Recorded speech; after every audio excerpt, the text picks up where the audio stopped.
Target taking heat for cutting health insurance for part-time workers, saying, well, they can get it from Obamacare. It's just the latest company to do so. Now, worries the law is pitting employees against their employers. And John, you say that was the plan all along?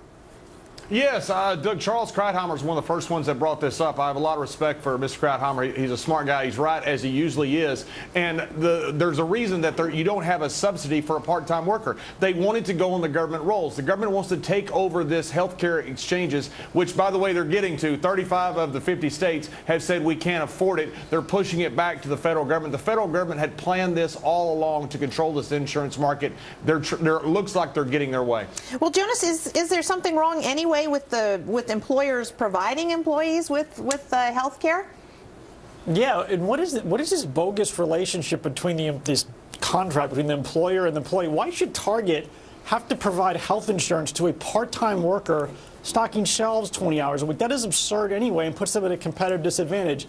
I mean, look, basically people should have to get their own health care, and those that can't afford it, the government should kick in. I mean, if it goes in that direction because of Obamacare, that's a win. This whole situation where employers have this obligation to have an HR department go shopping around for health care, like that's what they have to provide employees. No major country does that. The other countries, you either buy it yourself or you're dumped on some national health care system. So I think there's a win for Target. It's good. And they shouldn't be punished or looked down upon for not wanting to get everybody an expensive insurance plan. Well, Tracy, what do you think? Is this pitting employees against employers, Obamacare? So I love John and highly respect Charles, but I think you're both giving the government way too much credit. I don't think they're smart enough to figure something like this out. That would be conniving and conspiratorial, and they're not that smart.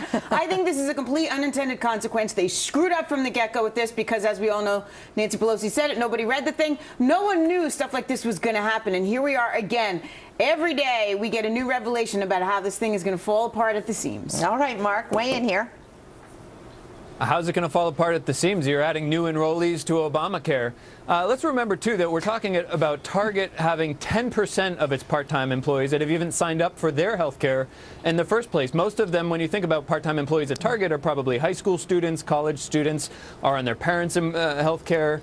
The vast majority are getting it from their spouse, for example, or maybe even have Medicare. So we're not talking about a huge number of people here. Part of the reason Target is canceling its health care is because, as it says, it has such low participation rate. And guess what?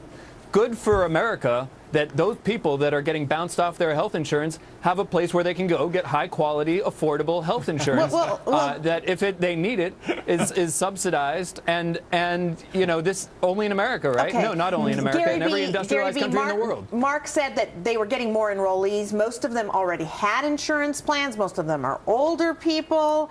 What about this whole well, not to mention, right? Not to mention all the people that got kicked off their, you know, their health insurance plans. But you know, normally, 99.9% of the time, I agree with Tracy. The government they would not be smart enough to be that nefarious to figure it out. But in this case, I think it was relatively easy. They sat there and they thought, how can we get people into our system? Well, we'll make it easy for the companies to kick them off. I think that's exactly what happened here with Target.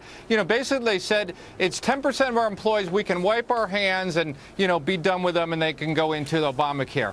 And, you know, I think that's more and more as that becomes, you know, Mark's dream, I suppose, is that more and more people come into that.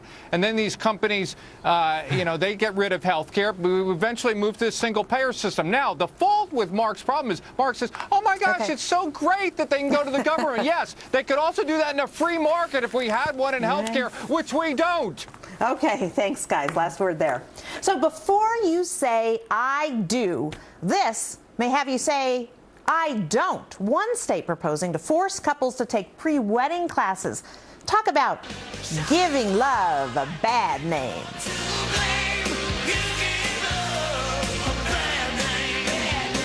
Economy, healthcare, education. What is